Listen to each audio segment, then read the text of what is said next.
Maria Ave. Saudara terkasih, selamat bertemu lagi. Saya Pastor Didit, pemimpin rohani Senatus Perjalanan Rohani Jakarta. Hari ini kembali kami para perwira yang sudah memberikan renungan-renungan harian Legio Maria Senatus Perjalanan Rohani, menyampaikan pesan ataupun renungan-renungan yang luar biasa. Baik, saya sebagai pemimpin rohani cukup bangga pada perwira-perwira Senatus. Terima kasih teman-teman perwira Senatus. Dan hari ini saya kembali memberikan sebuah renungan. Renungan ini saya ambil dari buku pegangan halaman 69 tentang legio di dalam sebuah paroki. Ada 6 poin yang saya temukan. Yang pertama, kaum awam sungguh berperan untuk perkembangan gereja di parokinya masing-masing. Itu yang pertama. Yang kedua, legio salah satu kelompok awam yang harus berperan di dalamnya.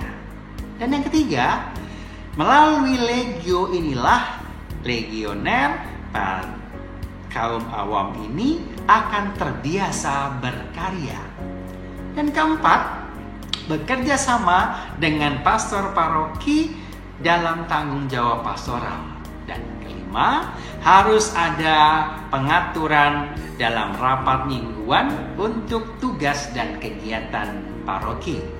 Dan terakhir yang keenam, hidup rohani melalui Ekaristi harus menjadi kekuatan para legioner untuk mendekati umat Allah di dalam paroki. Bagaimana keenam poin ini saya jelaskan dengan singkat atau saya sampaikan kembali. Yang pertama, kaum awam sungguh-sungguh punya peran dalam perkembangan gereja. Jelas, pastor tidak sendirian, harus dibantu dengan kaum awam. Nah, yang kedua, poin inilah legio adalah salah satu kelompok awam yang harus membantu para imamnya dalam mengembangkan parokinya. Entah di bidang pewartaan, di bidang liturgi, katekese, dan bidang-bidang yang lain.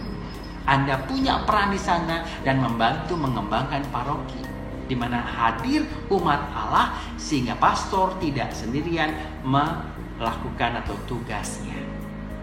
Dan yang ketiga, tadi melalui legio inilah para legioner terbiasa untuk berkarya, punya keberanian, punya kebiasaan, karena sudah terbiasa bertugas, melakukan tugas, kunjungan orang sakit, mendoakan orang yang sakit, ataupun mengajar bina iman anak-anak, ataupun membantu pastor membagikan komuni kudus, dan lain sebagainya.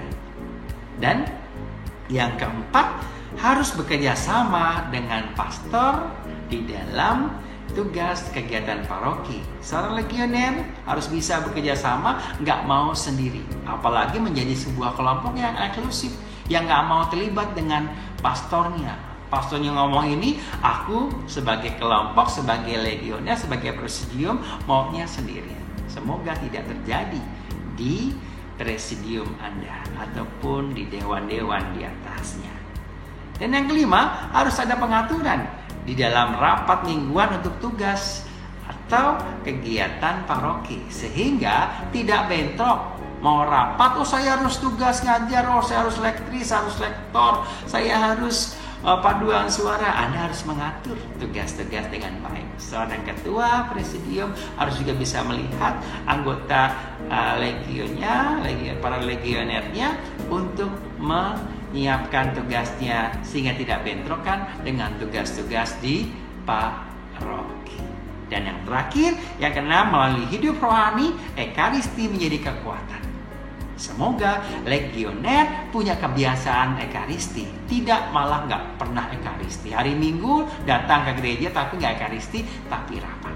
Semoga kita semua dapat bertugas, berkarya di paroki, sehingga akhirnya kita semua menjadi prajurit-prajurit Maria yang handal. Amin. Tuhan memberkati semua, Bapa dan Putra dan Roh Kudus. Amin.